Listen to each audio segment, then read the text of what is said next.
Nah, teman-teman, udah tidak sabar banget kan? Nah, sebelum kita lanjut ke rangkaian acara selanjutnya, alangkah baiknya kita membaca doa terlebih dahulu. Berdoa dimulai.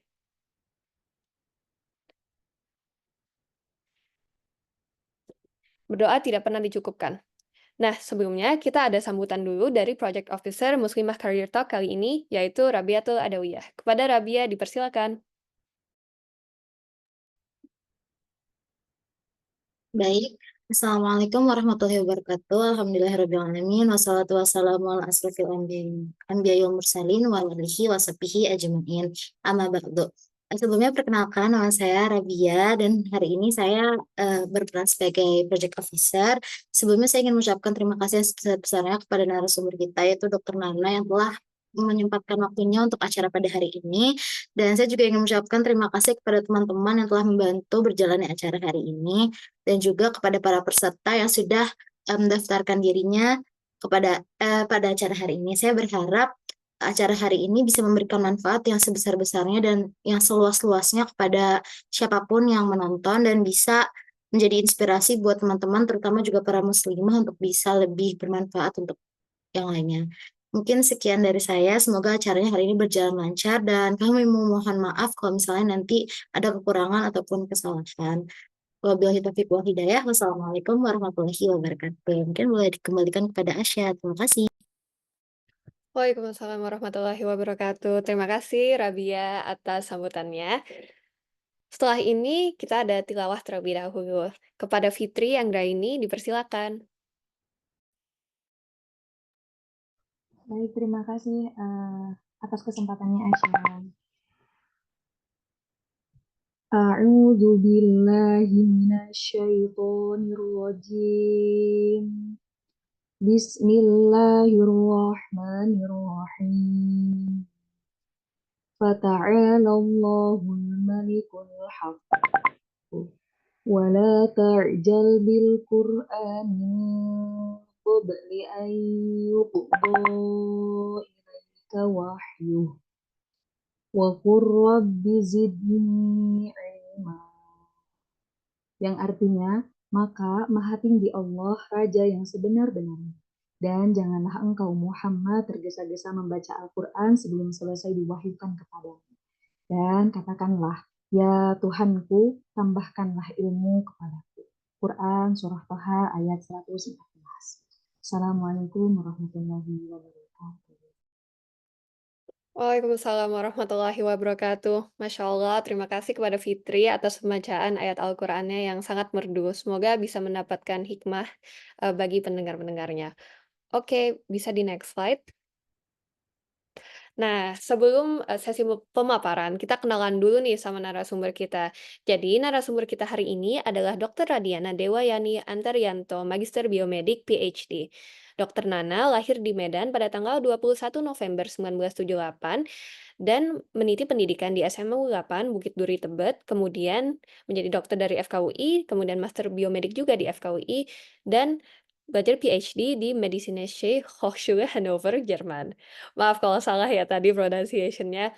Kemudian beliau juga telah melakukan training dan fellowship di Tissue Engineering Program di NUS atau National University of Singapore dan Takeda Science Foundation Research Fellowship di Osaka University. Sekarang beliau bekerja sebagai dosen histologi di FKUI dan juga merupakan preset Stem Cell and Tissue Engineering di IMERI. Nah, mungkin kita sapa dulu ya. Assalamualaikum Dokter Nana, apakah sudah hadir di Zoom? Waalaikumsalam warahmatullahi wabarakatuh. Suara saya terdengar? Dengar dok. Alhamdulillah. Ya. Bagaimana Ya, kabarnya dok? alhamdulillah sehat. Ini saya lagi di Jogja nih, karena 2 hari ini ada acara ortopedi di apa ya karena kita banyak banyak ikut proyek-proyek riset stem cell dengan ortopedi ya bersama Prof. Ismail, Dr. Rahis Salim. Jadi diminta untuk ngisi gitu kemarin. Baru Insya baru selesai hari ini. Ini mau menunggu boarding sih, menunggu boarding untuk kembali ke Jakarta, insya Allah. Insya Allah, keren banget Dokter Nana ya guys. Nah, kayaknya kalian udah pada nggak sabar nih untuk mendengarkan pemaparan materi dari Dokter Nana. Jadi Saya persilakan kepada Dokter Nana untuk melakukan pemaparan materinya. Bismillahirrahmanirrahim. Assalamualaikum warahmatullahi wabarakatuh. Oke, kalau boleh saya share screen aja deh, jadi biar saya juga bisa tunjuk-tunjuk gitu. Kalau nanti saya ada masalah, baru nanti minta tolong Robiah untuk sharing ya. Oke, baik. Share screen. Bismillahirrahmanirrahim. Ya, terima kasih kepada Robiatul Adawiyah, kepada teman-teman panitia dari Muslimah Career Talk ini. Terus terang, ini kesempatan yang langka ya, gitu. Karena selama ini kita berpikir dosen-dosen preklinik di FKUI sepertinya kita anti mainstream ya. Karena secara default pasti semua lulusan FKUI itu lulusan kedokteran FKUI secara default pasti berpikir selanjutnya saya akan jadi spesialis. Selanjutnya saya akan jadi konsultan atau praktek di rumah sakit mana gitu. Nah, jadi sepertinya kesempatan ini atau momen ini sangat langka dan izinkan saya sebagai kakak tingkat sebagai alumni FKUI juga berbagi uh, tanyaan dan mungkin sesuatu yang bisa menggelitik di benak adik-adik di sini gitu ya. Uh, Yakin mau jadi dosen preklinik FK gitu dan saya di sini hanya berbagi pengalaman dan juga mungkin berbagi materi-materi yang dibagikan oleh ustazah saya atau guru ngaji saya ke saya. Jadi semoga ramuannya tepat. Di antara adik-adik 20 orang di sini ada yang memang tergelitik gitu untuk satu saat nanti berpikir untuk mengambil karir sebagai dosen biomedik atau dosen preklinik di FKUI. Oke. Baik, jadi sebagai seorang muslim, muslimah, maka kita sangat mengenal akan perintah beramal dalam Islam. Payung besarnya adalah amal ya, amal kita. Amal itu bisa dalam bentuk pekerjaan, bisa dalam bentuk kontribusi kita, dalam bentuk peran-peran kita masing-masing, peran sebagai seorang anak bagi orang tua kita, peran sebagai seorang saudari kandung dari saudara-saudara kita, dan sebagainya ya. Jadi di dalam Al-Quran surat At-Taubah ayat 105, yang artinya, katakanlah Nabi Muhammad beramallah, maka Allah, Rasulnya, dan orang mukmin akan melihat amalmu. Kamu akan dikembalikan kepada Zat yang mengetahui yang gaib dan yang nyata, lalu dia akan memberitakan kepada kamu apa yang selama ini kamu kerjakan. Sebagai seorang Muslim, tentu kita ingin sekali gitu ya, di bawah spotlight, tapi di bawah spotlight yang bermakna, arti untuk pencipta kita, untuk Allah Subhanahu wa Ta'ala. Karena itu kita harus beramal, kita harus bekerja. Dan satu lagi di Quran surat Al-Hadid ayat 4, wa huwa ma'akum aina ma kuntum wallahu bima ta'maluna basir. Shadaqallahul azim. Dan dia bersama kamu di mana saja kamu berada dan Allah Maha melihat apa yang kamu kerjakan. Jadi kita ini sudah adik-adik di sini semuanya sudah on track ya karena um, menjadi dokter, mengambil pendidikan kedokteran di salah satu universitas yang terkemuka di Indonesia, bahkan kalau boleh dibilang yang nomor 1 di Indonesia untuk kedokteran FKUI. Jadi profesi yang akan digeluti nantinya merupakan satu profesi yang memang dibutuhkan oleh masyarakat Indonesia dan oleh umat Islam. Nah, sebenarnya kita tahu bahwa pekerjaan itu adalah sesuatu yang harus dikerjakan secara tekun, ya. Dan pekerjaan yang ditekuni oleh sebagai muslimah itu bukan hanya pekerjaan rumah, itu prioritas 1 sebenarnya. Kayak memang kita nanti akan berada di sayap itu, gitu ya. Tapi saat ini karir itu juga merupakan sesuatu yang juga melekat gitu pada diri kita, pada peran-peran kita. Sebab kita juga sudah melihat banyak sekali uh, tokoh-tokoh wanita Indonesia yang bisa kita jadikan panutan, ya. Ibunda-ibunda kita, kemudian juga di antara sekian menteri di negara kita ada menteri-menteri yang seperti Bu Retno untuk Menteri Luar Negeri, kemudian uh, Sri Mulyani untuk Menteri Keuangan, dan mereka benar-benar kontribusinya tuh nyata, tuh real gitu untuk kemajuan negara kita. Jadi kita lihat wanita-wanita karir sekarang sudah banyak terlibat dalam berbagai instansi pemerintah dan perusahaan swasta. Dan sebenarnya ini tidak bisa dibendung lagi karena halo, halo, suara saya masih terdengar? Terdengar, Tasya ada Dok. pertanyaan? Heeh. Aman, aman. Oke, baik. Jadi ini tidak bisa dibendung lagi, dan kita juga tahu bahwa baik Muslim maupun Muslimah itu punya kebutuhan. Maksudnya kita punya kebutuhan untuk mencari nafkah, dan bisa dikatakan wanita dengan segala macam pernak-perniknya itu punya kebutuhan yang kurang lebih gitu ya, lebih gitu, bukan kurang tapi lebih dari kebutuhan Muslim gitu.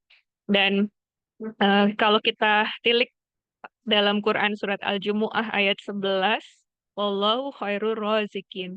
Allah sebaik-baik pemberi rezeki. Tapi rezeki itu harus dicari. Salah satunya dengan cara kita bekerja. Nah, di dalam Islam, Islam tidak melarang wanita untuk bekerja, akan tetapi syariat kita membolehkan, ya. Jadi hukumnya di sini adalah boleh, ya, bukannya haram, tapi mubah gitu. Bukan wajib juga gitu, karena kewajiban untuk mencari nafkah itu letaknya pada Muslim, pada kepala keluarga gitu, ya. Tapi kita boleh mubah untuk berkarir dan mencari nafkah untuk diri kita sendiri, untuk keluarga kita, jika memang keadaan telah mendesaknya untuk bekerja. Nah, saya mungkin di antara sekian teman-teman di sini dari ekonomi menengah ke atas yang belum benar-benar urgent gitu ya untuk mencari nafkah sendiri gitu, atau tidak terdesak untuk bekerja. Maka masuk ke poin kedua, kalau tidak ada hal yang mendesaknya untuk bekerja, namun di dalam pekerjaannya itu ada maslahat, ada kebermanfaatan bagi dirinya sendiri ataupun untuk umat ataupun untuk masyarakat. Jika pekerjaan tersebut adalah termasuk fardu kifayah. Jadi guru, dosen ya itu juga termasuk yang dibutuhkan. Nah, karena itu apakah bermanfaatannya bisa untuk si muslimah itu sendiri, tapi juga bisa untuk umat dan masyarakatnya. Bidan, dokter, atau profesi-profesi yang lain di mana umat sangat membutuhkan profesi-profesi ini.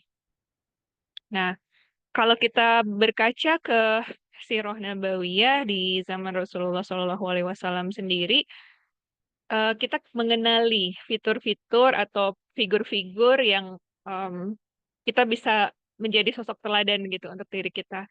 Contohnya, mereka adalah wanita-wanita yang mengaktualisasikan dirinya ya di kancah publik gitu. Oke. Sayyidah Khadijah radhiyallahu an. Beliau adalah orang yang sangat terkenal sekali dalam keahlian berdagang. Bahkan beliau adalah wanita terkaya di Mekah pada zaman itu. Ya, ini adalah istri Rasulullah. Ya, kemudian Sayyidah Asma binti Abu Bakar radhiyallahu anhu. Beliau juga bekerja di ladang suaminya Zubair bin Awam dan mengangkat biji kurma dari ladang menuju rumahnya. Dan masih banyak sahabat sahabiah wanita lainnya yang ikut andil dalam bekerja mencari nafkah dan dalam berbagai bidang ya. Ada yang menjadi perawat, ada yang di berbagai bidang. Jadi saya rasa sebenarnya kalau kita ingin bercermin ke sahabiah atau ke generasi-generasi sahabat, memang ada juga yang bisa kita pilih sebagai panutan seperti itu. Nah, berikut adalah beberapa guidelines. Ini jangan khawatir di slide paling belakang saya memberikan rujukan ya. Jadi ini sebenarnya materi-materi yang diberikan ustadz, ustazah gitu ya. Saya hanya sekedar menyampaikan saja gitu, karena menurut saya ini penting juga buat adik-adik nanti ketika ketika sudah berkeluarga, ketika berada di posisi mau berkarir atau mau stay at home. Itu pilihan deh. Menjadi seorang ibu sangat mulia dan full time job, oke? Dan ketika harus berkarir juga dan menjadi ibu juga, berarti kan memang harus banyak pertimbangannya. Nah, ini ada beberapa konsideran yang perlu diperhatikan, tolong diperhatikan. Untuk mahasiswa muslim yang ada di sini juga, ini juga tolong diperhatikan bila nanti akan memberikan opsi itu atau pilihan itu kepada istrinya. Jadi, pertimbangan-pertimbangan muslimah untuk bekerja di luar rumah, pertama, izin dan restu. Kalau belum menikah, maka dia harus mendapat izin dan mendapat restu dari orang tuanya. Bila orang tuanya sudah tidak ada, mendapat restu dari walinya. Nah, ketika dia sudah menikah, maka izin dan restu itu dari suaminya, ya. Kemudian pekerjaan yang dikerjakan oleh muslimah yang di luar rumah tadi adalah pekerjaan yang halal dan berkah. Oke. Kemudian wanita dalam Islam itu sebenarnya dek kita mengenakan hijab, kita memiliki adab-adab yang sangat memproteksi kita gitu. Itu karena kedudukan kita tuh sangat dimuliakan di dalam Islam, sangat dihormati. Oleh karena itu kalau kita memilih pekerjaan, pilihlah pekerjaan-pekerjaan yang tidak bertentangan dengan kehormatan wanita. Jadi menjadi guru, menjadi dosen itu no problem, itu memang dibutuhkan. Menjadi dokter itu sangat dibutuhkan oleh umat dan oleh masyarakat kita. Oke. Dan pertimbangan lainnya, wanita karir yang baik tentu harus bersikap profesional. Nah, ini terus terang deh, poin yang satu ini saya juga harus merefleksi banyak refleksi gitu karena terkadang suka merasa feeling guilty sendiri gitu kalau ninggalin anak-anak di rumah atau harus tugas ya, tugas keluar kota, tugas luar negeri. Nah, jadi jangan sampai menelantarkan suami dan anak-anak. Nah, itu memang benar-benar harus harus didiskusikan, harus dimusyawarahkan dengan yang memberi izin dan restu tadi gitu, orang tua, wali atau suami gitu ya. Jadi kita nggak boleh meninggalkan peran utama kita itu sebagai istri dan sebagai ibu buat anak-anak kita. Dan yang terakhir adalah bahwa pekerjaan kita, apapun jenis pekerjaan kita, itu membuat kita semakin dekat sama Allah dan semakin tawadu kepada yang memberikan kita izin dan restu untuk bekerja di luar rumah, kepada suami kita.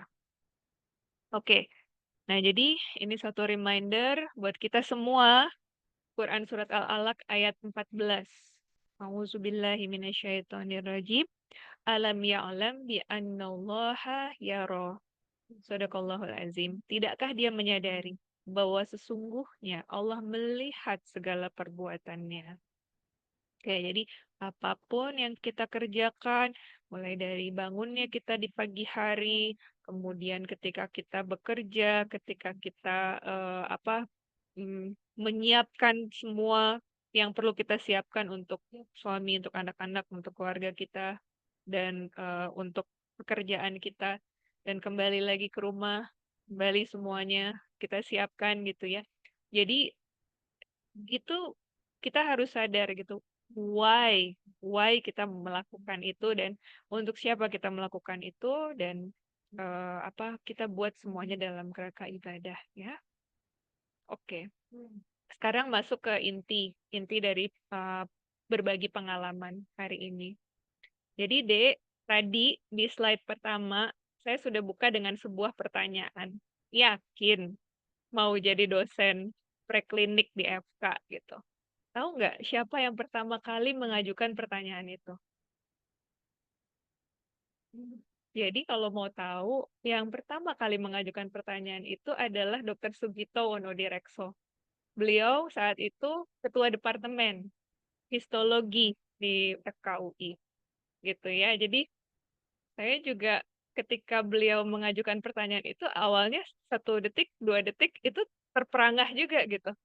Yakin kamu mau jadi dosen histologi gitu di FKUI gitu. Terus eh, seperti blank gitu ya, tidak tahu harus jawab apa. Tapi kemudian beberapa saat kemudian setelah mulai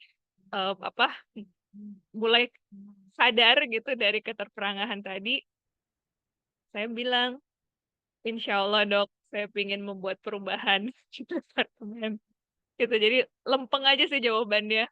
Saya lempeng aja, saya bilang, "Iya, insya Allah dok, insya Allah mau buat perubahan di departemen gitu." Dan jadi dokter Gito lah yang pertama kali menerima saya dan dokter Siti Nurhayati Setianingsih. Jadi kami berdua nih eh, baru lulus, dua-duanya baru lulus dokter. Terus Siti juga waktu itu baru menikah gitu, sehingga kita tidak berpikir untuk ambil spesialis lebih lanjut dulu gitu. Kita berpikir untuk mau fokus ke keluarga dulu dan eh, karena pilihannya kalau tidak pendidikan lebih lanjut, ini sorry, suara saya kedengeran atau agak-agak Terdengar bentar jelas, ya? Dok? Kedengar jelas ya? Kalau yang pengumuman-pengumuman dari airportnya masuk nggak? Enggak kok, Dok. Nggak ya? Oh, oke. Berarti ada noise cancelling-nya. Alhamdulillah. Oke. Jadi ketika diterima itu saya nggak sendirian, saya berdua. Kita memulai sebagai dosen wajib kerja sarjana. Jadi PTT cara lain, dokter PTT cara lain. Dan di waktu itu masih ada program tuh dokter PTT cara lain. Kita dikasih masa bakti 3 tahun di FKUI gitu. Kita boleh memilih departemen apa saja, tapi memang yang lebih relevan adalah preklinik ya gitu. Karena kalau dosen-dosen klinik itu mereka jalurnya beda lagi gitu. Saya pernah sebelum mendaftar atau memasukkan lamaran ke FKUI, saya pernah diberitahu oleh teman saya, "Nak, ini ada job nih sebagai asisten riset di penyakit dalam di Departemen Ilmu Penyakit Dalam gitu. Dan di bawah Prof. Joko Widodo waktu itu namanya. Dan kalau kamu mau nanti ini biasanya ada semacam peluang kalau ingin masuk spesialis penyakit dalam nanti bisa direkomendasikan gitu oleh prof yang kita bantu sebagai asisten risetnya. Oke, gitu kan. Jadi saya sempat 1,5 tahun lah menjadi asisten riset nggak sampai 1,5 tahun, hampir 1 tahun, 9 atau 10 bulan gitu, menjadi asisten penelitian di divisi tropik infeksi ilmu penyakit dalam RSCM. Jadi rupanya rutenya adalah kalau memang ingin masuk klinik itu ada masuk PPDS, bila mendapatkan rekomendasi dari staf pengajar di situ tentu akan lebih baik. Dan setelah itu menyelesaikan program pendidikan spesialisnya, lalu bila memang ingin menjadi dosen di departemen klinik, jalannya terus terang lebih panjang deh dibandingkan dosen preklinik gitu, karena harus menjadi seperti tenaga kontrak gitu ya, atau dokter kontrak, kemudian eh, masuk dulu ke jalur PNS Kemenkes, Kementerian Kesehatan, baru nanti dikonversikan, semua kumkumnya dikonversikan untuk Kementerian Pendidikan. Jadi untuk menjadi dokter pendidik klinis, dokdiknis itu jalannya lebih panjang. Dosen preklinik ketika itu kita memang dibuka gitu ya dengan PTT cara lain, dan selesai waktu kita PTT cara lain, waktu itu dekannya dari pulmonologi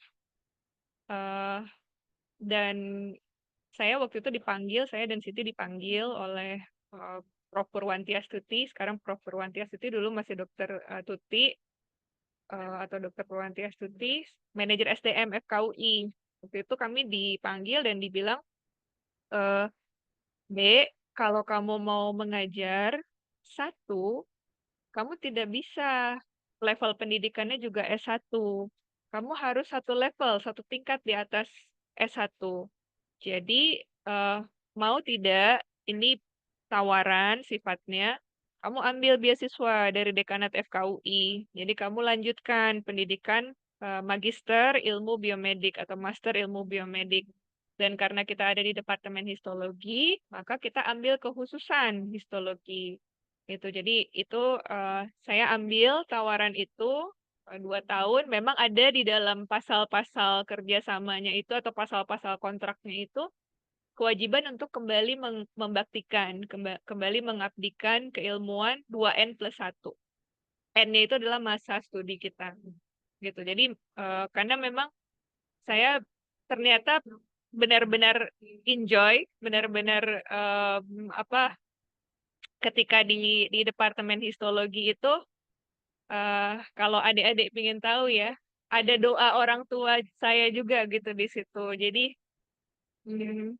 saya baru tahunya orang tua saya itu rupanya memang ada niat atau ada keinginan untuk saya satu hari bisa jadi dosen di FKUI itu justru setelah ayah saya nggak ada. Jadi ayah saya meninggal di 2005, benar-benar hanya beberapa bulan gitu. Saya diterima di histologi, beberapa bulan kemudian ayah saya berpulang dan baru diceritakan oleh ibu saya bahwa dulu waktu mama dan papa dipanggil oleh, kan ada pertemuan orang tua mahasiswa ya waktu itu ya, kayak PPKM gitu. Nah, orang tua kan dikumpulkan, diberikan penjelasan. Nah, saat itu Dekan FKUI menjelaskan, biasanya di satu angkatan yang the best 10 atau top 10-nya itu nanti akan kami rekrut. Kami rekrut langsung untuk kami tawarkan menjadi staff atau dosen di FKUI. Di departemen apapun yang ingin dia, oh ya, Masya Allah, betul, betul Dokter Ruli. Di departemen manapun yang ingin dia tekuni gitu ya. Jadi rupanya saat itu tersebut gitu, almarhum ayah sempat tersebut ke ibu gitu ya. Bisa nggak ya Nana masuk ke dalam yang itu gitu. Jadi ada doa orang tua gitu deh ternyata di situ gitu. Jadi ketika saya tahu itu akhirnya saya semakin yakin untuk oke, saya mau jadi dosen dan saya mau seriusin gitu. Dan bagaimana perlakuan Dokter Sugito, Dokter Isnani itu menyayangi kita gitu ya. Saya ingat banget hari-hari pertama kita masuk ke departemen, tugas kita adalah ikut semua perkuliahan yang mereka berikan, kita ikut. Kita berada di baris paling belakang gitu ya. Adik-adik semua kan ada di depan. Kita di baris paling belakang, mendengarkan kembali kuliah histologi yang diberikan Dokter Gito, Dokter Isya gitu ya. Jadi mereka mengajarkan kita langsung menerjunkan kita gitu. Kita lihat sendiri praktek mereka mengajar seperti apa. Dan Dokter Sugito, Dokter Isnani itu ini sekali ya cara-cara mengajarnya itu sangat menarik sekali gitu. Jadi kita ingin selalu engage, ingin selalu tahu gitu yang mereka paparkan tentang histologi itu selalu dikaitkan dengan apa makna klinisnya, apa korelasi dengan klinisnya gitu, dan menarik sekali gitu. Jadi sangat inspiratif. Kemudian satu hal lagi, sebagai dokter umum yang baru lulus gitu kan kita juga masih kepingin praktek ya Dek.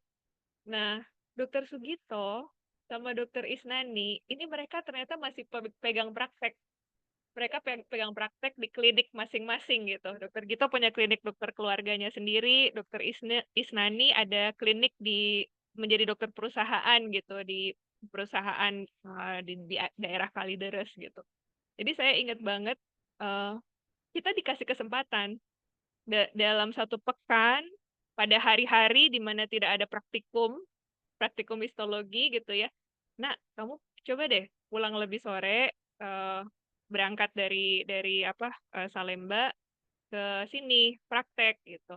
Jadi kita dikasih kesempatan praktek juga gitu. Jadi cara mereka untuk menyayangi kita tuh genuine, tulen dan kita merasa benar-benar kayak di emong gitu ya, diayomi banget. Jadi selain itu waktu masuk juga dokter dokter eh, setelah dokter Gito kan penerusnya dokter Isnani, ketua departemen histologinya, dan dokter Isnani itu bilang kamu deketin Prof. Shana nak gitu. Saya juga pembimbing pembimbing tesis saya, pembimbing studi S2 saya Prof. Shana gitu.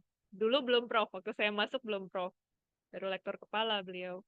Dan saya menyaksikan sendiri bagaimana perjuangan Prof. Shana untuk menjadi guru besar gitu ya. Jadi itu saya lihat beliau benar-benar mengerjakan semuanya sendiri, riset sendiri, menulis.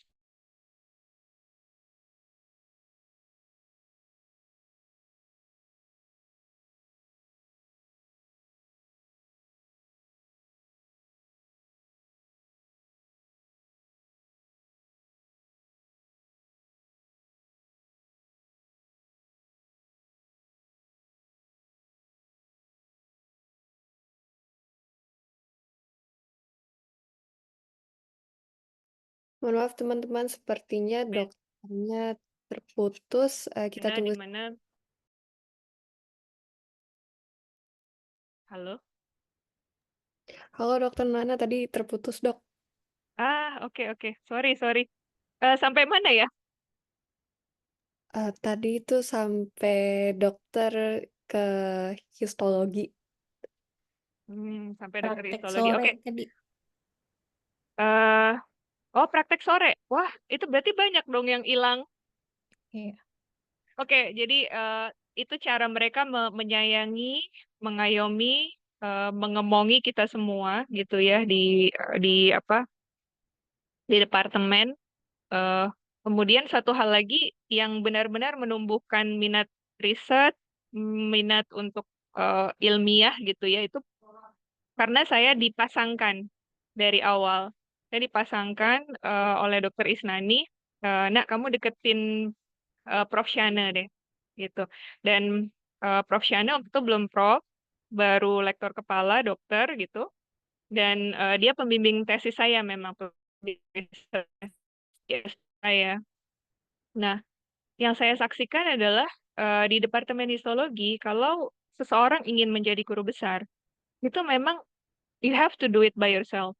Benar-benar Prof. Shana itu riset sendiri, tulis publikasi sendiri, kemudian beliau mengajukan semua berkas-berkasnya sendiri gitu ya. Jadi struggle-nya Prof. Shana itu saya lihat sendiri untuk menjadi guru besar. Dan itu membuka mata saya. Kenapa? Karena sebelumnya saya melihat contoh yang lain gitu ya. Saya melihat contoh di mana riset itu didelegasikan ke staf yang lebih junior, dan ada semacam upaya atau concerted effort dari sebuah tim untuk menggolkan proses pengajuan guru besar gitu. Nah, itu tidak terjadi di Departemen Histologi, dan ketika saya lihat di beberapa departemen preklinik atau biomedik itu juga tidak terjadi. Jadi yang saya lihat adalah wah, ini adalah sebuah upaya yang sangat jujur, dan juga suatu orang-orang yang punya integritas ilmiah yang sangat tinggi. Saya sangat respect itu. Dan itu yang menyebabkan ketika mengerjakan riset tesis S2 terus bersama Prof. Shana, itu saya tumbuh passion yang semula ingin jadi spesialis, itu saya udah lupain. Karena menurut saya ini adalah yang lebih jujur, yang lebih integritasnya kita bisa bisa pertahankan gitu ya, bahwa memang benar-benar hasil kerja, hasil karya sendiri. Dan bidang yang ingin saya tekuni waktu itu adalah stem cell. Memang ketika ayah berpulang, itu sedang menulis suatu artikel review tentang stem cell. Dan dipublikasi di Medical Journal of Indonesia, Prof. Syahna sangat apresiasi sekali gitu. Kalau menurut Prof. Syahna, ini untuk menembus MJI itu agak susah gitu. Nah, jadi memang ada chemistry yang pas gitu dengan pembimbing, dengan Prof. Syahna, dan eh, apa berusaha untuk mengikuti jejak Prof. Syahna juga. Nah, ketika menyelesaikan S2 dan selesai PTT, ternyata eh, Allah punya kehendak lain gitu ya, bahwa dibukalah. Awalnya kita berpikir selesai PTT gitu ya, mungkin melakukan hal yang lain, tapi dibuka kesempatan, benar-benar dibuka kesempatan untuk menjadi dosen di FKUI melalui pembukaan CPNS itu tahun 2009. Dan itu kita ikuti, alhamdulillah diterima. Dan pada tahun yang sama juga atas saran dari beberapa profesor atau eh, guru di biomedik, supaya tidak menunggu terlalu lama untuk ambil S3. Jadi saya juga langsung lanjut ambil beasiswa dekanat kembali untuk ambil S3 biomedik di FKUI, dan memperoleh kesempatan untuk sandwich 3 bulan riset di Medizinische Hochschule Hannover di Jerman.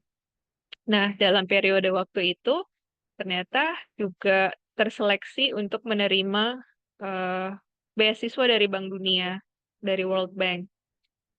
Ceritanya ini adalah satu hari membaca iklan di Kompas yang menyatakan bahwa Bank Dunia ingin mencari kandidat untuk beasiswa S3 di bidang kedokteran, dan bidangnya itu seperti terkait dengan Center of Excellence for Reproductive Medicine yang ada di UI gitu. Kemudian saya lihat siapa kontak personnya. Oh, ternyata kontak personnya Dr. Budi Wiweko. Dulu Dr. Budi Wiweko, sekarang sudah jadi Prof Budi Wiweko gitu, Prof Iko gitu. Jadi saya sempat datang, tanyakan bagaimana prosedur seleksinya, diberitahu, dan akhirnya terpilih juga untuk menerima beasiswa itu.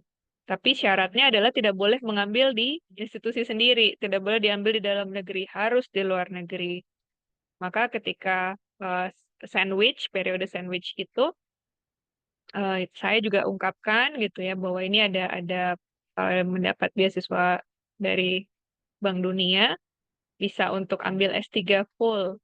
Dan 2010 kembali datang lagi ke lab di Hannover di Jerman dengan beasiswa dari DAAD. Sebenarnya itu kayak grant gitu ya, research grant short term dari DAAD.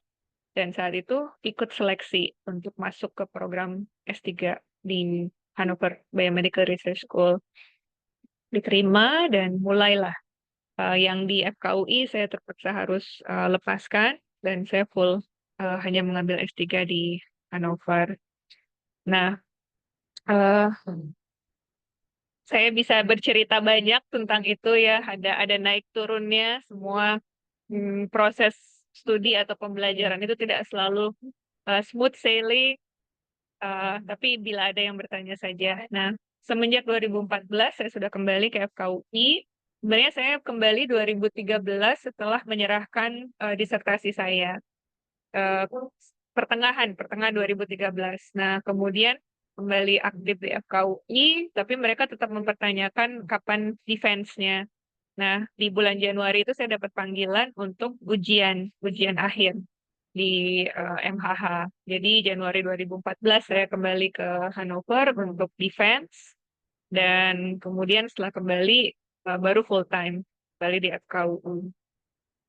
Ya, jadi salah satu pesan dari slide ini, pertama, apa doa orang tua itu memang karomah ya, itu benar-benar diijabah sama Allah gitu. Jadi memang apa banyak juga komunikasi sama orang tua, kira-kira ke depan bagaimana ya, Bapak gitu. Kemudian eh, bahwa guru-guru kita tercinta itu sayang banget luar biasa sama kita.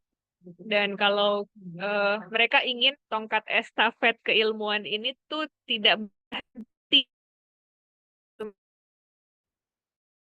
Terus berikutnya ada lagi penerus gitu. Dan berkali-kali kita ingin sekali gitu ya merekrut adik-adik yang memang real to land lulusan FKUI dokter gitu ya untuk kembali lagi ke kampus, untuk kembali lagi menjadi dosen dan tidak hanya dosen di klinik gitu ya, tapi dosen preklinik deh gitu karena keilmuan itu mulai dari basic hingga ke klinik gitu ya. So pilih salah satu bidang tapi be good at it gitu.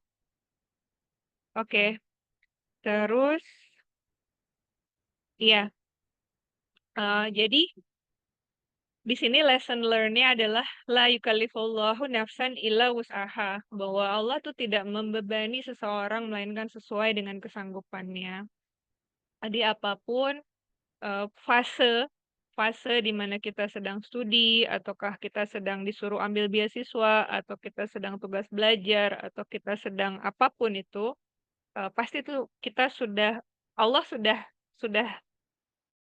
karena Allah tahu kita sanggup, Allah tahu kita mampu untuk menanggung beban itu, gitu. Karena ada yang beranggapan ambil beasiswa itu Anda ambil tanggung jawab yang besar, Anda ada terikat dengan ikatan dinas gitu ya dari beasiswa itu. Oke, ikatan beasiswa itu. Oke, kemudian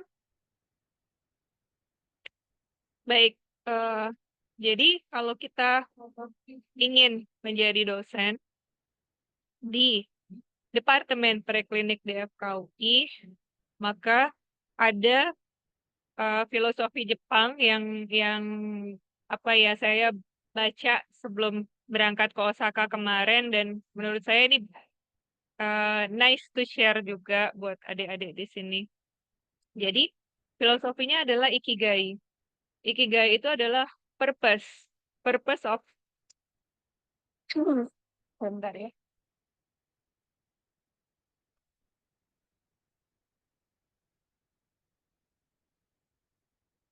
Why you are here? Kenapa Anda diciptakan? Kenapa Anda ada di sini gitu? Dan ikigai itu adalah sebuah irisan dari 4 hal. Hal yang pertama adalah bahwa Anda punya suatu kompetensi. Anda bisa mengerjakan sesuatu dan Anda sangat baik gitu dalam mengerjakan. Ya. Nah, kemudian bagian yang kedua adalah Anda mencintai apa yang Anda kerjakan. Ya. Kemudian bagian yang ketiga adalah apapun yang kita kerjakan atau pekerjaan kita itu hendaknya bisa bermanfaat, sesuai bisa berkontribusi dengan apa yang dibutuhkan oleh dunia saat ini. Kemudian tentu saja pekerjaan itu harus menghasilkan, ya karena harus bisa untuk memberikan rezeki. Oke. Jadi ini adalah pekerjaan yang bisa kita digaji, memperoleh nafkah dari situ. Sehingga adalah irisan dari keempat hal tersebut. Kalau kita punya pekerjaan yang kita cintai dan kita kompeten di bidang itu, maka itu menjadi passion. Tadi saya beberapa kali menyebut, ternyata saya punya passion di riset biomedik. Nah, itu passion. Tapi belum tentu itu ikigai saya. Nah, kalau kita melakukan pekerjaan yang kita cintai dan juga bermanfaat atau memberikan kontribusi di dunia ini, maka itu menjadi misi. Ya, kita punya misi, misalkan untuk menggolkan satu terapi stem cell yang insya Allah nanti bermanfaat untuk pasien-pasien di Indonesia yang juga menumbuhkan kemandirian kesehatan di Indonesia gitu. Itu jadi misi juga. Oke. Tapi belum tentu itu ikigai karena itu baru sampai ke tahap misi.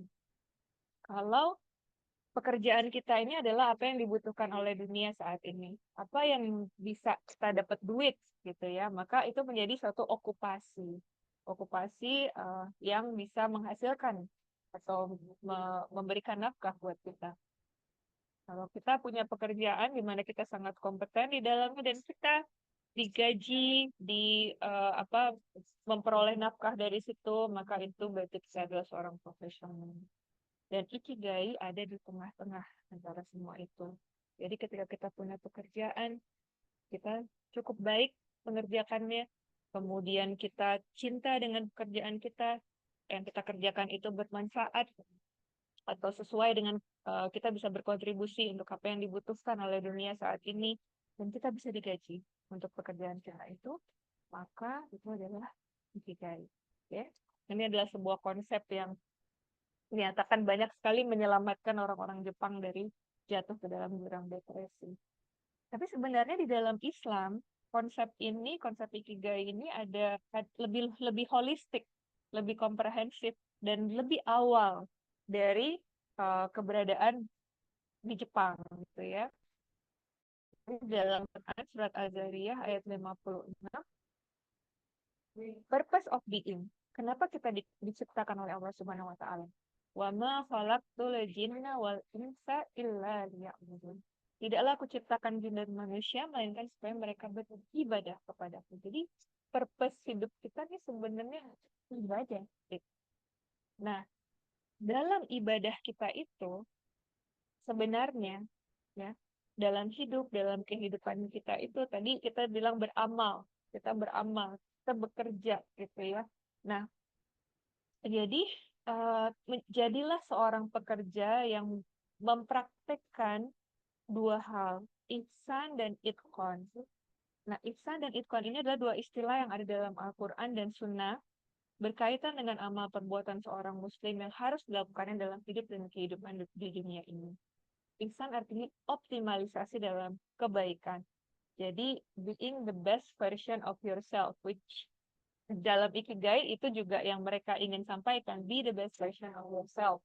Gitu. Jadi, optimal dalam kebaikan. Kebaikan apapun yang dilakukan seorang muslim harus optimal. Mulai dari tahap persiapannya, tahap pelaksanaannya, tahap hasilnya. Itu semuanya harus optimal. Menurut Ustadz Salim Al-Fillah, dia menyampaikan semoga kita dikaruniai kekuatan untuk menjadi seorang mukmin yang ihsan dan selalu diawasi oleh Allah dalam kerjanya. Yang menjadikan Allah sebagai sumber tenaganya. Yang menjadikan Allah sebagai yang paling diharapkan ganjaran darinya. Sebab kita yakin, andai pun mata ini tidak bisa melihat Allah, sungguh dia senantiasa menyaksamai kita. Sebab kita yakin, andai pun tak ada manusia yang mengawasi kita, kita mengerahkan daya, mencurahkan tenaga. Ada Allah yang lengkap catatannya dan teliti penghitungannya. Sebab kita yakin, andai pun ada jam kerja yang tak terhitung dalam gaji dan penghargaan manusia, balasan di sisi Allah jauh lebih kita harapkan. Jadi, seorang muslim-muslimah yang sedang mendapatkan amanah, pekerjaan juga amanah, ia penuhi amanah tersebut dengan semaksimal mungkin, agar betul-betul mampu mempersembahkan yang terbaik bagi kepentingan masyarakat dan bangsa di wilayah pekerjaan dan tersebut. Amanah dan profesionalitas merupakan ciri utama dari muslim-muslimah tersebut. Karena disadarinya semuanya akan dipertanggungjawabkan kepada komunitasnya di dunia dan terutama kepada Allah Subhanahu wa taala kelak di kemudian hari. Dan selalu berusaha menjauhi sifat khianat. Yang kedua adalah itqan. Itqan berarti kesungguh-sungguhan, kemantapan dalam melaksanakan suatu tugas. Kalau kita dapat tugas, kita kerjakan maksimal mungkin. Tidak asal-asalan, sampai pekerjaan tersebut tuntas dengan selesai dan baik. Rasulullah SAW bersabda, sesungguhnya Allah sangat mencintai orang yang jika melaksanakan satu pekerjaan tersebut dilakukan dengan itqan. Hadis riwayat Tabrani. Dan juga ihsan dan itqan itu menjadi ruh dan spirit bagi setiap muslim dalam melaksanakan tugas dan pekerjaannya, baik yang berhubungan dengan Allah Subhanahu wa taala maupun yang berhubungan dengan sesama manusia. Sehingga pekerjaannya akan selalu bernilai ibadah dan memberikan manfaat sebesar-besarnya bagi masyarakat. Ingat hadis riwayat Ahmad, At-Tabrani, dan Ad-Daruqutni bahwa khairun nas anfa'uhum linnas. Sebaik-baik manusia adalah yang paling bermanfaat bagi orang lain. Nah, ini juga merupakan inti dari yang ingin saya sampaikan, bahwa sebagai dosen, terutama dosen-dosen biomedik ya, di mana antara menjadi akademisi dengan menjadi periset itu satu nafas. Itu nggak bisa dipisah-pisah. Itu satu badan, satu nafas. Karena penelitian itu sebenarnya bagian yang tidak terpisahkan. Kalau Anda memutuskan komitmen untuk jadi dosen, Anda pasti harus meneliti. Ya, tanpa penelitian, ilmu yang kita ajarkan akan menjadi ilmu yang statis. Dia tidak mengalir, dia tidak maju. Dia hanya ada di situ-situ saja gitu. Dan kalau kita hanya mengajarkan ilmu yang itu saja, tentu kehilangan relevansinya di masa kini maupun terhadap bidang kedokteran klinik gitu ya. Jadi karena itu kita harus terus meneliti deh. Dan ini saya ingin sampaikan ke adik-adik, kalau nanti akan menjadi dosen, maka aspek kerjaan kita itu bukan hanya satu, bukan hanya mendidik dan mengajar, tapi kita ada yang dikenal dengan Tridharma, Tridharma perguruan tinggi. Kita mendidik juga dan mengajar di semua tingkatan program studi, bisa kita pengajar S1, adik-adik di kedokteran, S2, mahasiswa master, S3, ya mahasiswa doktoral. Kita juga mengajar spesialis atau subspesialis, kita menjadi pembimbing risetnya lah minimal untuk mahasiswa spesialis dan subspesialis.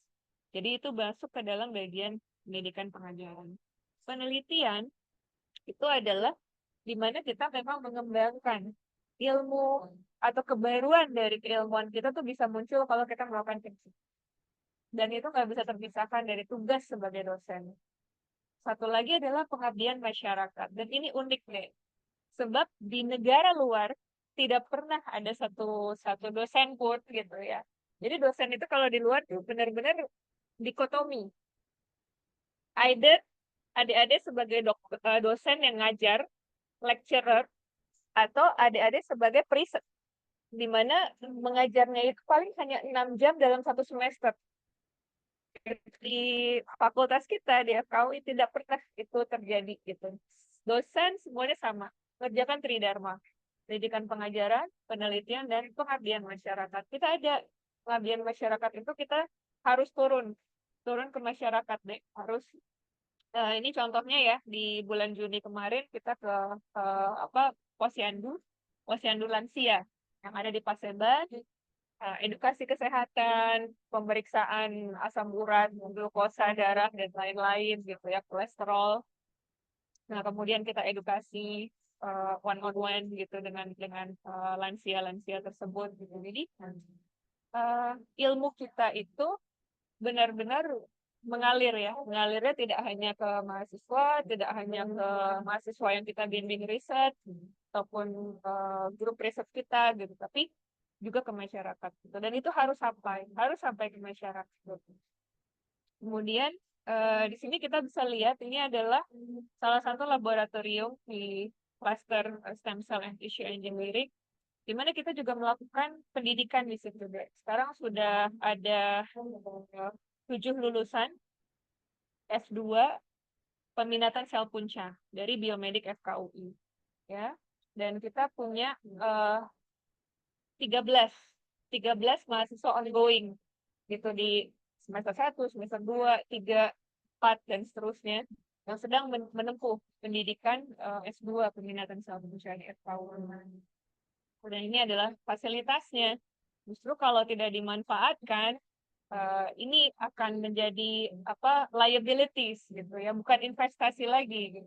KUI kan atau Islamic Development Bank menginvestasikan dana yang cukup besar untuk membuat fasilitas ini dan untuk memberikan training gitu bagi periset-periset, dosen periset dari KUI, sehingga memang harus kita yang mengisinya. Oke. Nah, sebagai periset, ini ada beberapa mutiara yang saya coba rangkum deh. Pertama, bila memang adik-adik ingin memilih menjadi dosen preklinik, dan tadi nafasnya satu antara dosen biomedik atau dosen preklinik dengan penelitian tuh nggak bisa dipisahkan. When you do biomedical science, you do research gitu ya. Jadi itu satu paket. Nah, jadi kalau adik-adik memang kepingin jadi dosen preklinik di FKUI, temukan, temukan dan tumbuhkan. Jadi bukan hanya ketemu terus udah gitu ya. Temukan terus juga dipupuk. Dipupuk minat riset di bidang spesifiknya itu dipupuk sehingga dia bisa berkecambah, dia bisa benar-benar tumbuh kokoh di itu. Dan kemudian yang kedua adalah ikuti intuisi dari minat riset yang tumbuh. Jadi seperti saya bilang, waktu pertama kali masuk ke histologi dan mengikuti program S2 biomedik kekhususan histologi, pembimbing saya adalah Prof. Shana. Dan saya lihat ketika saya menulis tentang review artikel stem cell, bagaimana excited dan Prof. Shana, dan Prof. Shana juga kemudian benar-benar hands-on untuk mengembangkan riset sel punca mesenkim di FKUI. Dan kalau ada ingin tahu, behind the scene dari kesuksesan uji-uji klinis stem cell MSC yang ada di RSCM saat ini, itu karena riset-riset dasar untuk mengisolasi MSC-nya dari beberapa sumber, kemudian riset-riset dasar, bagaimana mengkultur MSC ini sehingga tetap sebagai stem cell itu dikerjakan profesional. Dan karena melihat itu, karena menyaksikan sendiri, karena berada dikelilingi oleh orang-orang yang doers gitu ya, kita bekerja, kita make things happen, maka itu juga kurang lebih menginduksi kita gitu untuk memotivasi kita untuk menjadi seperti itu ya. Jadi kita ikuti intuisi dan kita tuangkan dalam roadmap riset. Silakan dilihat di sebelah kiri. Ini adalah roadmap riset yang sebenarnya waktu saya pulang di 2014, saya hanya punya bayangan satu gitu. Dan ini seperti janji yang saya tulis saat di Bandara Hamburg waktu pulang kembali dari ujian defense S3 saya. Ya Allah, kalau boleh izinkan saya untuk menjadi satu bagian dari yang bisa mewujudkan terapi sel punca. Satu aja ya Allah, satu aja kita bisa mewujudkan terapi sel punca untuk pasien-pasien, gitu kan? Dan waktu itu ada yang bertanya tentang liver disease, gitu, stem cell untuk liver disease, gitu. Jadi saya waktu di 2014 itu sebenarnya belum menuliskan roadmap riset yang sejelas ini deh. Ini roadmap riset ini terbangun tahun demi tahun. Cuman bayangannya adalah pokoknya untuk liver, gitu, bahwa ini aplikasinya nanti akan untuk liver.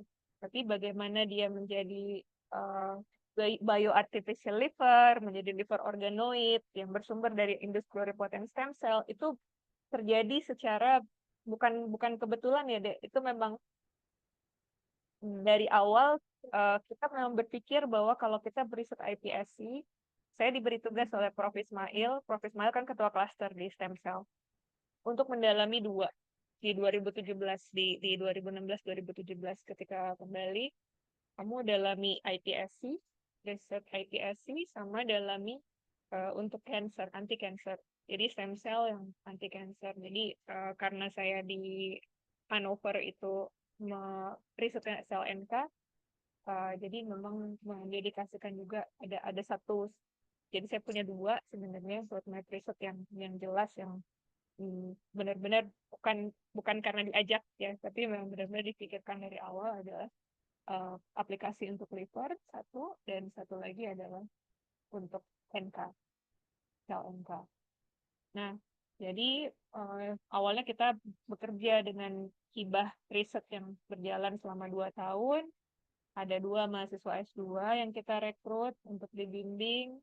Kemudian setelah itu masuk ke tahapan berikutnya, di mana kita mulai berpikir, oke, tidak bisa kokultur 3 dimensi saja, stem cell tidak cukup untuk menghentikan progresivitas fibrosis dari hati, maka kita perlu menciptakan atau meng-create sesuatu yang ada lingkungan mikroskopiknya juga, ada liver tissue engineering konsepnya juga.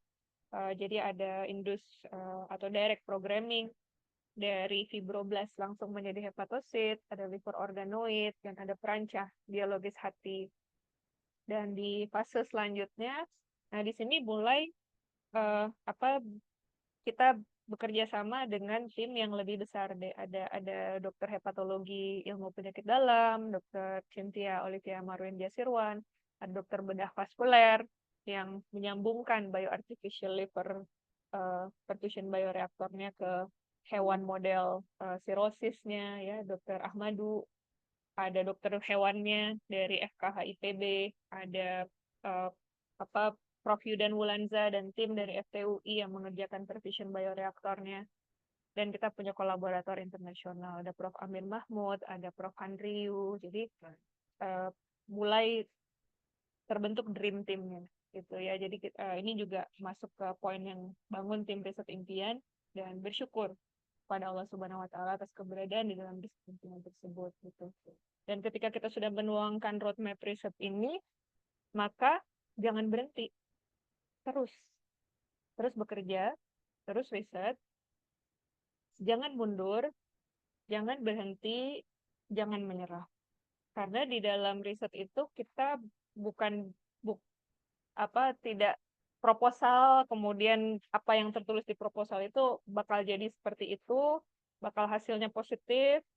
Di dalam riset kemungkinan besar, mungkin 90% itu tidak sesuai dengan keinginan kita. 10%-nya dari 10% yang memang benar-benar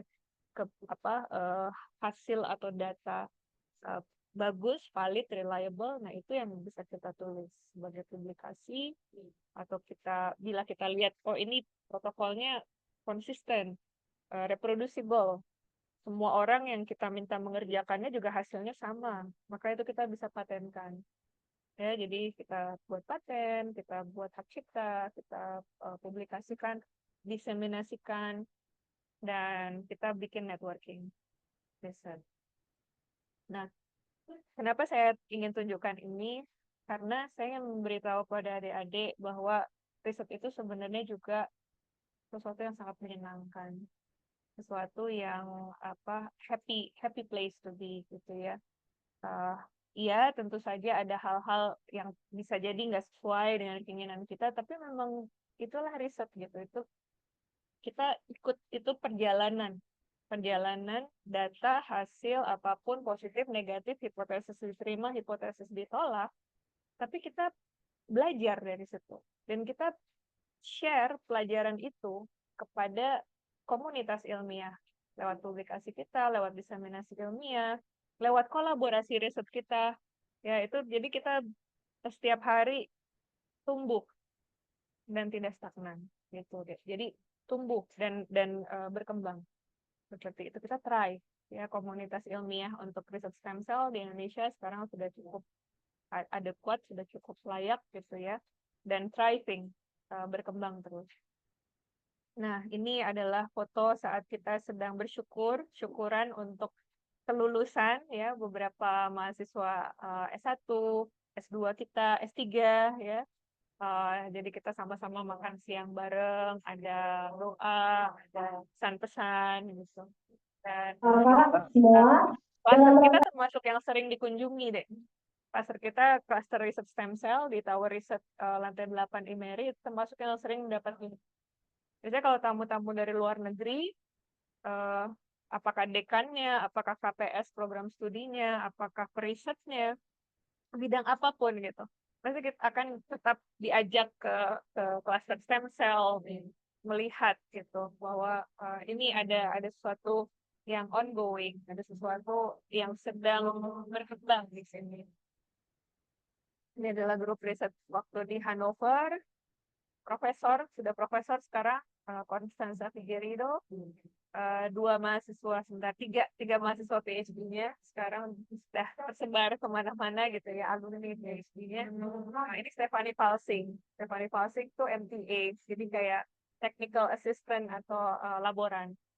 Dan ini kemarin, bulan Juli sampai Oktober kemarin, dengan beasiswa dari Takeda Science Foundation, ini selama 3 bulan bisa berkesempatan untuk melakukan riset, menginvestigasi pembuluh darah yang terbentuk di dalam liver organoid Sinta gitu. Jadi bersama Sensei Prof. Nobuyuki Takakura. Dan slide ini selalu ada di slide presentasi saya deh gitu. So bukan hanya saying thanks, bukan hanya bilang alhamdulillah ya Allah gitu, tapi saya pernah dengar ceramah bahwa syukur itu bukan hanya saying syukur, bukan hanya bilang syukur, bukan hanya bilang terima kasih, tapi semua tindak tanduk kita, kalau kita memang bersyukur sama Allah, kita justru memanfaatkan semua yang ada di diri kita untuk lebih banyak memberi, lebih banyak berkontribusi, gitu deh. Jadi karena itu termasuk semakin banyak kolaborator, semakin banyak riset yang kita kerjakan, itu sebenarnya juga dalam rangka kesyukuran. Bukan apa-apa deh, dalam rangka kesyukuran. Oke. Nah, jadi jalan terindah dari kehidupan adalah mensyukuri apa yang telah kita jalani setiap hari tanpa ada penyesalan diri. Dan satu hal lagi, sering orang bilang, eh apa sih yang mau dikejar? Tuh, ya, apa target-target, harus nulis grant, harus nulis grant proposal, harus dapat research grant biar bisa rekrut mahasiswa. Siklusnya seperti itu. Itu seperti kita tuh sedang kejar-kejaran, seperti kita tuh sedang berkompetisi, tapi kita harus sadar, kembali sadar sebagai seorang muslim, sebagai seorang muslimah, ini hanya dunia. Bahwa dunia ini tidak lain sesuai dengan ayat Al-Quran hanyalah permainan dan senda gurau, bahwa kita punya kehidupan abadi nantinya di sana. Jadi justru di kehidupan ini kita harus be the best version of ourselves, sebanyak-banyak kemanfaatan kontribusi yang bisa kita berikan untuk keluarga kita, terutama ya suami kita, anak-anak kita, keluarga besar kita, dan komunitas di mana kita bekerja, dan juga ke klien-klien kita. Adik-adik mahasiswa ini klien loh. Adik-adik mahasiswa di sini adalah klien kita semua nih. Dan sebagai penutup gitu ya, Quran surat Fatir ayat 5, Fala taghurrannakumul hayatud dunya. Jangan sekali-kali kehidupan dunia ini memperdayakan kita akan purpose of being kita. Bahwa kita diciptakan Allah untuk beribadah. Bahwa kerja, apapun pekerjaan yang kita lakukan, itu dalam rangka beribadah, dek. Lakukan dengan ihsan, lakukan dengan itqan. Itu, dan ini adalah rujukannya. Baik, terima kasih atas perhatiannya. Saya tahu sudah habis ya waktu saya ya. Silakan kalau ada yang ingin ya diskusi. Monggo. Oke, terima kasih banyak Dokter Nana atas pemaparan materinya yang sangat insightful nih. Masya Allah, jadi terinspirasi dengar ceritanya Dokter Nana yang dari masuk ke Departemen Histologi, lalu PhD di Hannover, terus sekarang Research Stem Cell untuk liver organoid. Nah, kayaknya masih banyak teman-teman yang mungkin ada pertanyaan atau mau kepoin lebih lanjut nih. Nah, nggak usah khawatir karena sekarang kita masuk sesi tanya-jawab. Yuk, boleh langsung raise hand atau langsung tanya di chat Zoom juga boleh.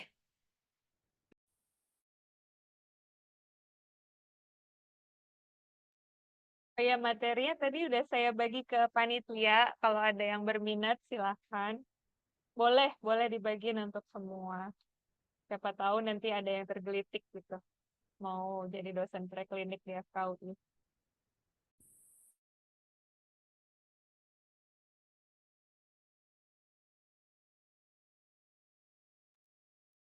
Sudah ada yang raise hand tuh. Moderatornya siapa? Oke, silakan Kak Nia. Oke, baik.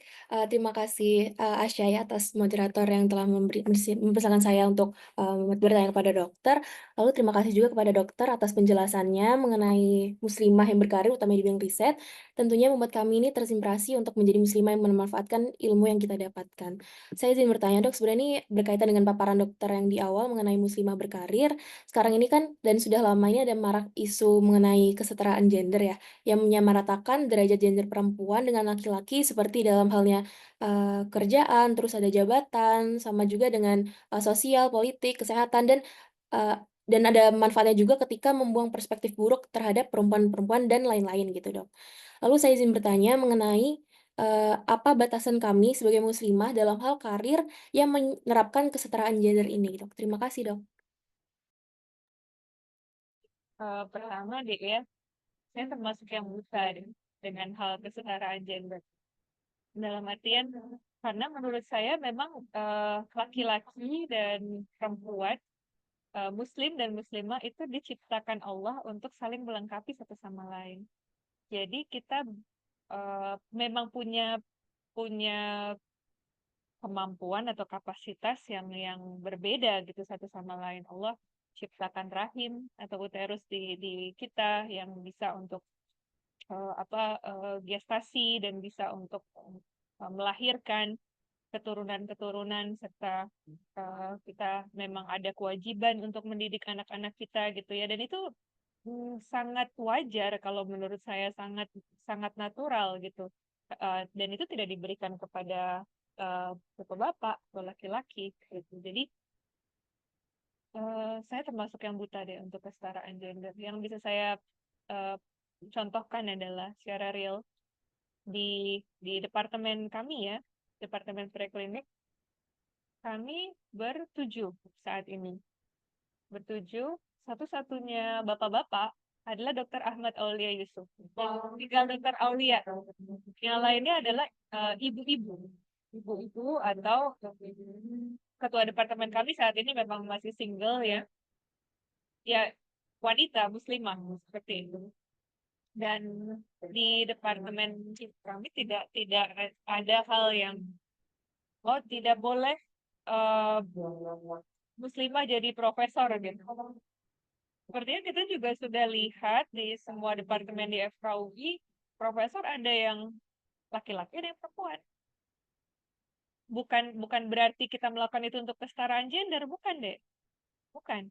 Tapi sebagai dosen, ketika Anda berkomitmen sebagai dosen, maka salah satu yang jalur jalur yang diharapkan di dalam profesi dosen adalah mencapai yang tertinggi itu deh, menjadi profesor gitu. Tapi bukan berarti akan menimbang Anda laki-laki atau Anda perempuan, tidak seperti itu ya. Jadi saya tidak tahu apakah ini menjawab pertanyaan atau tidak, tapi mudah-mudahan apapun profesi atau dimanapun posisi kita, kita tidak mengejar kesetaraan gender gitu dia. Yang kita kejar adalah ridho Allah, ya kan? Purpose of being kita kan sebenarnya ibadah kepada Allah. Dan ibadah itu bisa sangat luas, bisa sangat spesifik.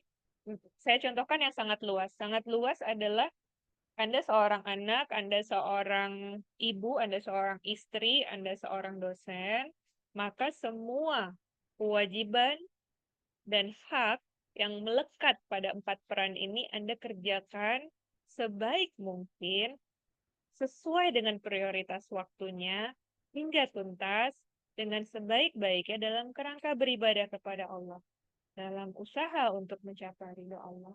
Gitu deh. Gitu.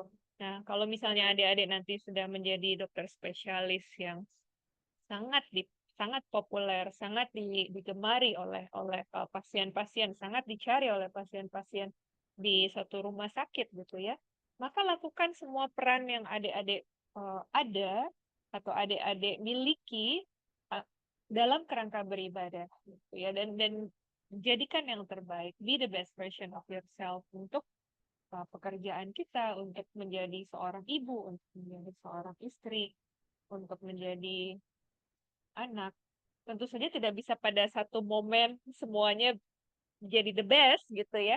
Tapi pasti ada momen-momennya kok, Dek, di mana oh ini prioritasnya karena lagi di tempat kerja, maka be the best version of yourself di tempat kerja. Momennya sedang bersama keluarga, maka be the best version of yourself untuk keluarga gitu. Jadi ada momen-momennya. Nanti Ade insya Allah akan mengalaminya dan juga akan menjalaninya sendiri, dan tolong diingat-ingat be the best version of yourself gitu ya. Ya gitu deh. Mudah-mudahan menjawab atau nggak menjawab nih. Baik, terima kasih Dok tadi menjawab ya memang, muslimah itu memiliki fitrah yang melengkapi, seorang muslim, lalu juga kalau dalam hal kerjaan kita bisa menjadi yang the best person of us, of ourselves gitu ya untuk, bisa menjadi profesor dan lain. Tapi kalau kita dalam hal keluarga memang kita, fitrahnya sebagai istri atau sebagai, pelengkap seorang muslim gitu ya Dok ya? Benar, benar deh. Dan itu apa kebahagiaannya beda deh. Kebahagiaan sebagai istri, sebagai ibu gitu ya. Masing-masing peran itu, karena itu saya bilang saya buta tentang kesetaraan gender karena menurut saya justru menjadi wanita tuh blessing banget loh, Dek. Our happiness is really different from happiness of a Muslim gitu. Mereka sebagai bapak, saya nggak tahu ya level bahagianya kayak gimana gitu ngelihat anak bisa achieve sesuatu atau kita berhasil untuk menyediakan waktu untuk nonton performance mereka atau mendampingi mereka ikut aktivitas ekskul tertentu gitu ya. Itu kayaknya levelnya beda deh, Dek, gitu. Karena itu there is no kesetaraan, there is only kita memang spesial, mereka juga spesial gitu sebagai dalam dalam peran mereka, kita juga spesial dalam peran kita. Kayak gitu aja.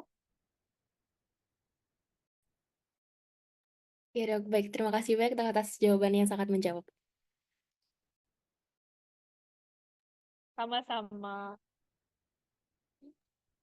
Oke, terima kasih kepada Kak Nia dan dokter atas pertanyaan dan juga jawabannya. Kita masih ada waktu lagi nih, mungkin ada lagi yang mau bertanya, bisa langsung raise hand atau di chat.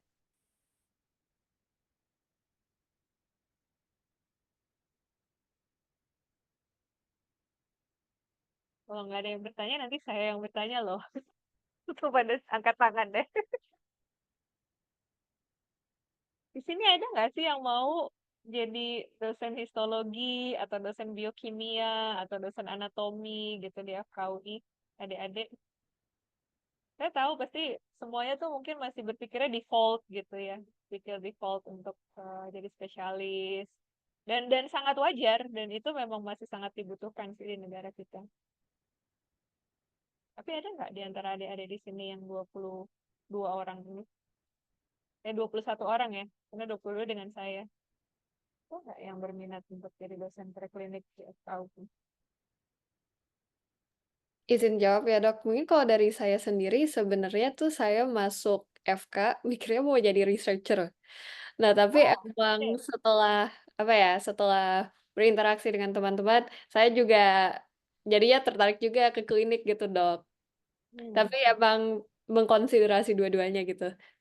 oke. Oke, good. Nanti mudah-mudahan dengan berlalunya pendidikan jadi semakin terbentuk ya, semakin terbentuk keinginannya mau ke arah mana gitu. Tapi kenapa pingin jadi periset? Maksudnya periset soalnya tidak hanya di akademia, Dek. Ada periset BRIN gitu contohnya. Berminat jadi periset di BRIN, Badan Riset Indonesia ya. Kayaknya berminat sih dok, cuma mungkin Hmm. aku belum membuat roadmap yang sespesifik itu dok. Dia percayalah deh, itu roadmap yang saya tulis itu tidak terjadi secara instan, lalu tidak terjadi hanya di 2014.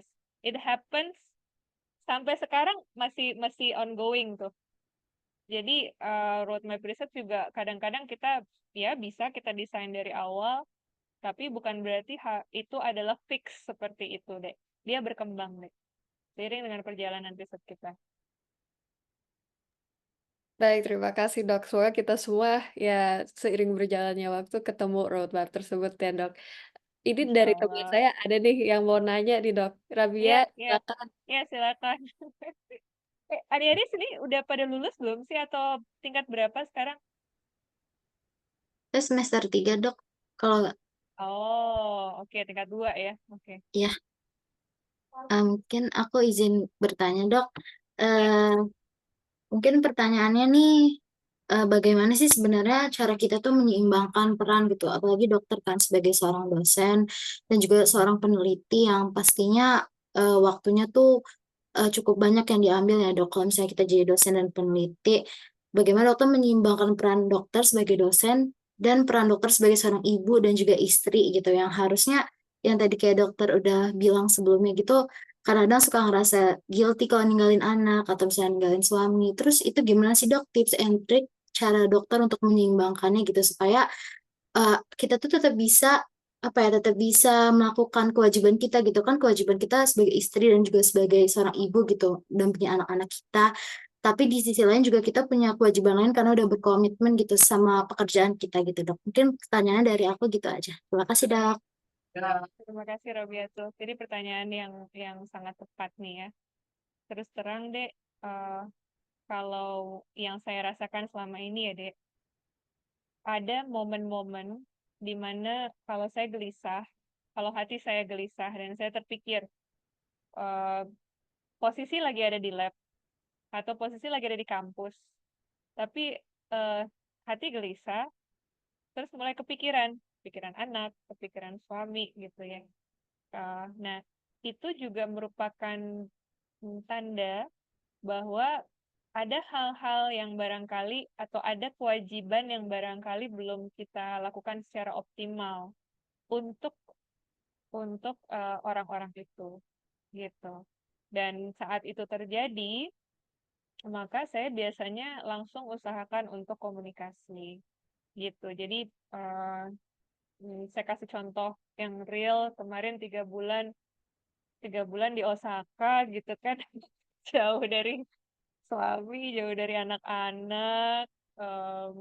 Memang sudah diridoi oleh suami, udah direstui oleh suami, tapi rasa kangennya itu benar-benar apa terasa kan, berat ya.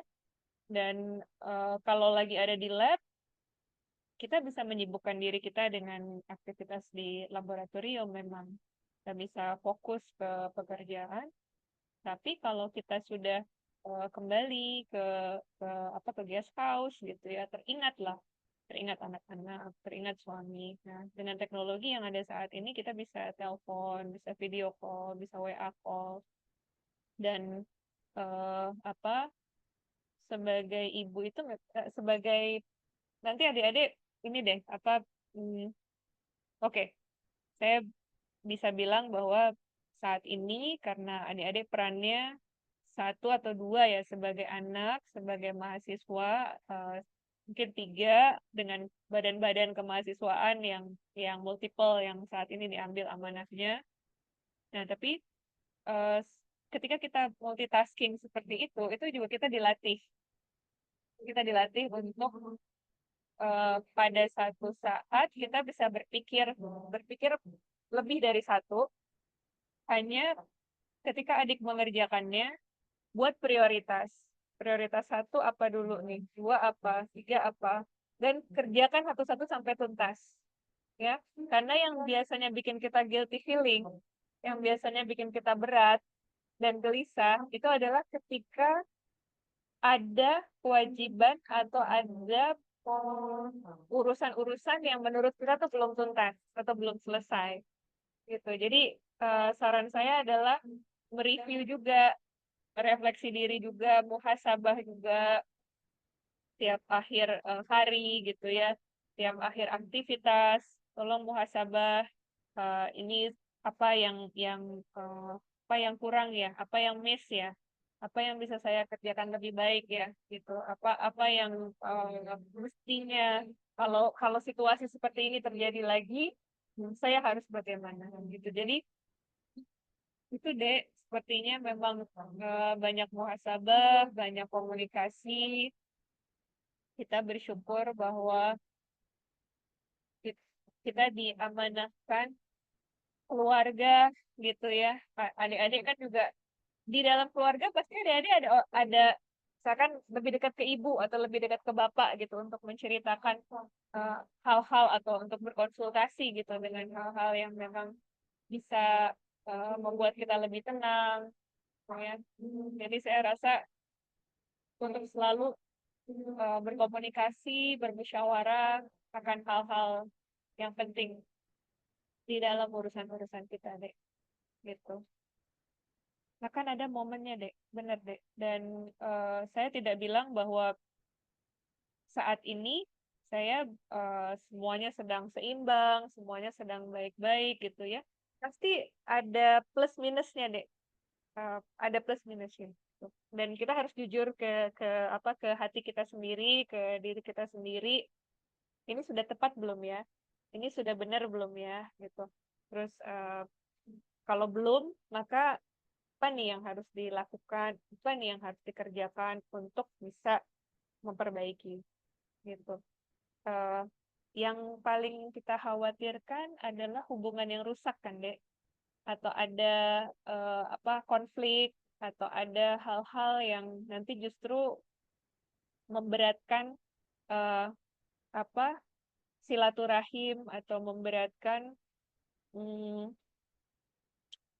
situasi antar manusia.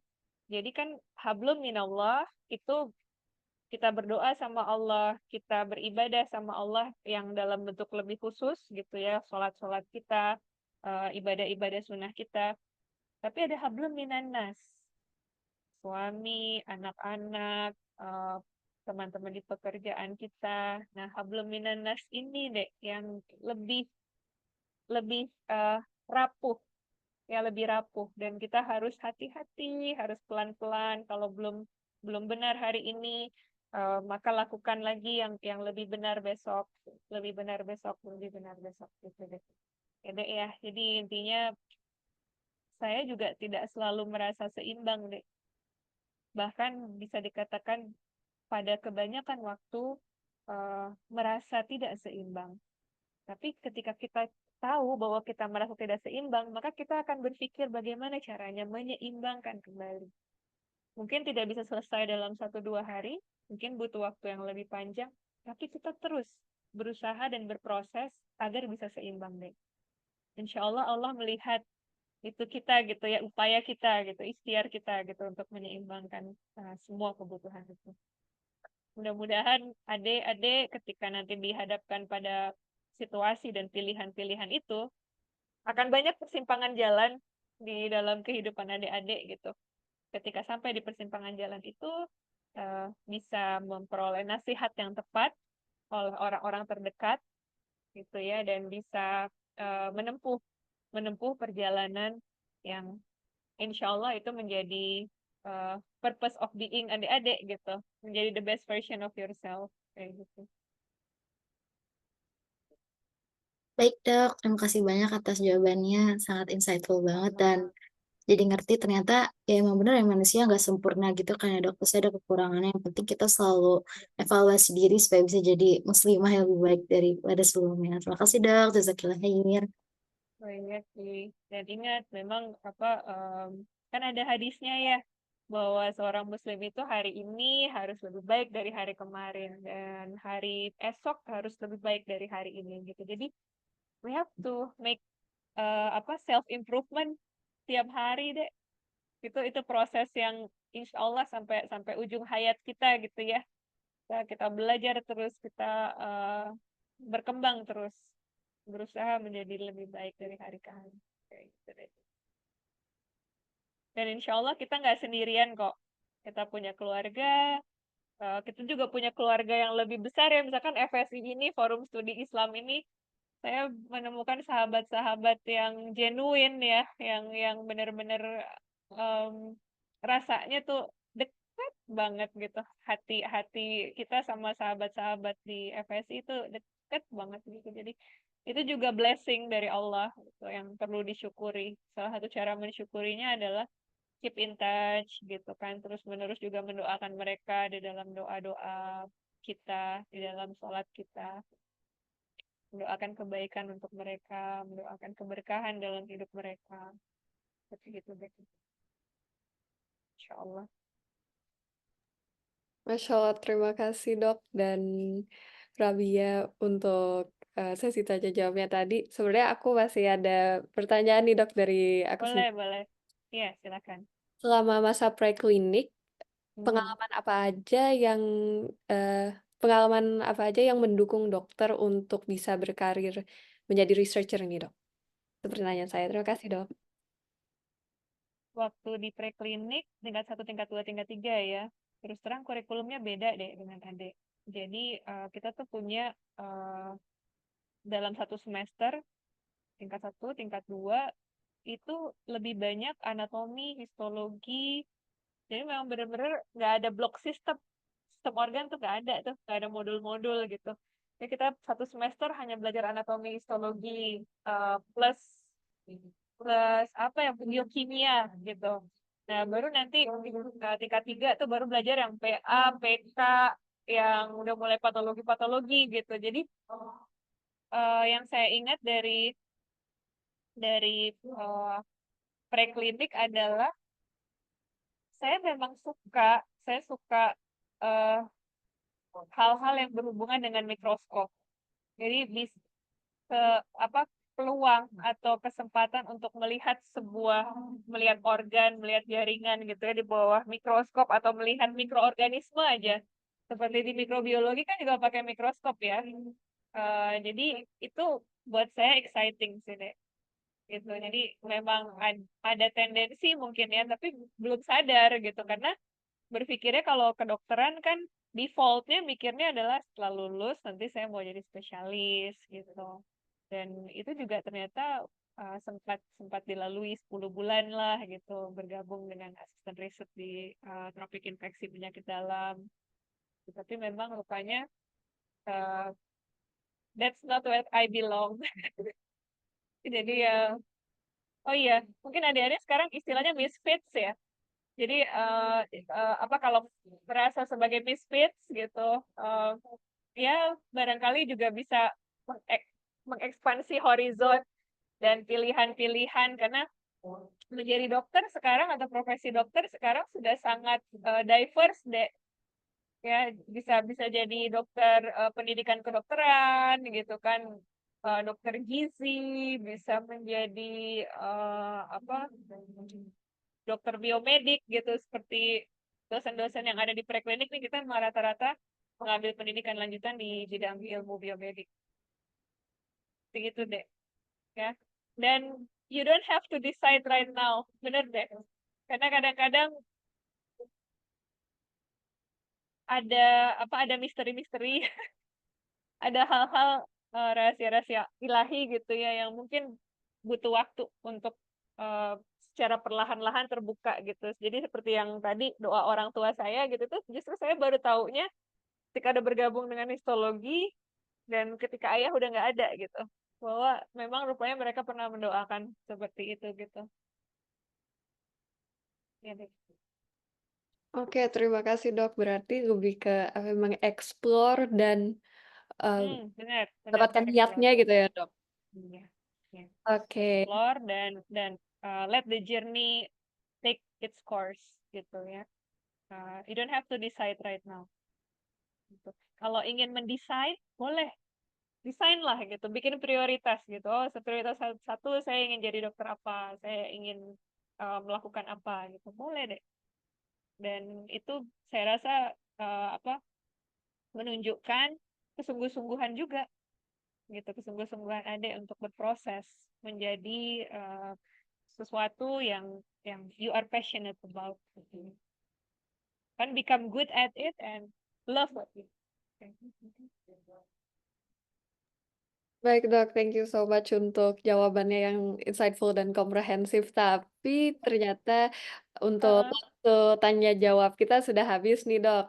Tapi sebelum Oke. kita menutup acaranya, ada sedikit apresiasi dari KDM 2023 nih dok untuk penyerahan Terima sertifikat. kasih. Thank Oke, you. ada Oh, terima kasih dokumentasi. adik-adik. Baik, saya izin dokumentasi ya, Dok. Dipersiapkan Oke, sedikit. makasih Anissa. Iya, Dok. 1, 2, 3. Lagi sekali, 1, 2, 3. Makasih, Dok. Oke, sama-sama. Oke, terima kasih Dokter Radiana atas pemaparannya dan juga jawaban-jawabannya.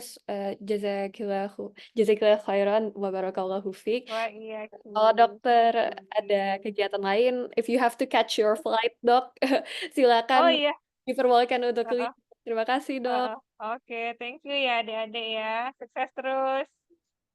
Terima kasih, Dok. Oke, bye-bye. Oh, Saya leave room ya. ya. Oke, Makasih banyak, Mbak Nana. sama-sama. Yo, ketahuan aktor di belakang layar nih. Iya, nggak kangen deh, Mbak Nana. Maaf, Dok. Oh, Dokter Nana, ternyata dari panitia mau dokum bareng-bareng sama dokternya juga, iya, iya. Dok. Boleh, Mohon boleh, maaf ya, boleh. Dok, iya. Aduh, Oke, bisa ah, di-stop share screen dulu mungkin? Oke, kepada yang ini dokum. ketahuan ternyata Lia yang buat ya. Buat teman-teman yang masih off-cam, boleh on-cam dulu. Kalau nggak bisa, boleh reaction ID. Tunggu sampai 17.54.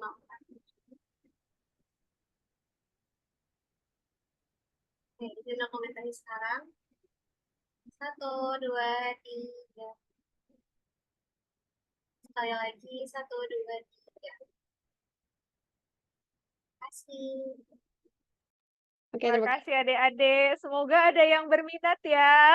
Karena kita harus menyerahkan tongkat estafet ini loh.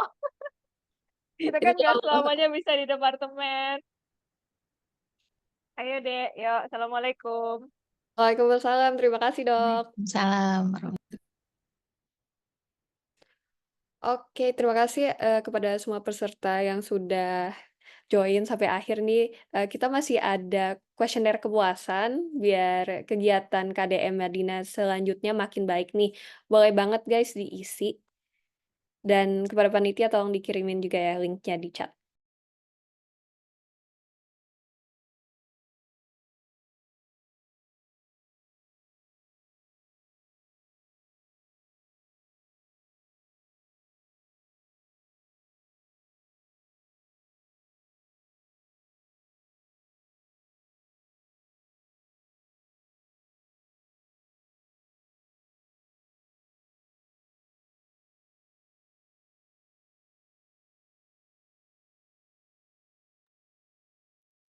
Oke, karena kuesionernya sudah dikirimkan di grup WA dan juga udah ada di link Zoom ya.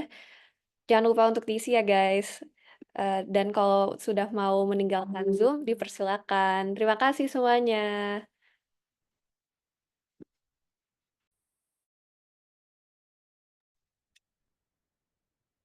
Wabarakatuh fiik Dr. Yusti.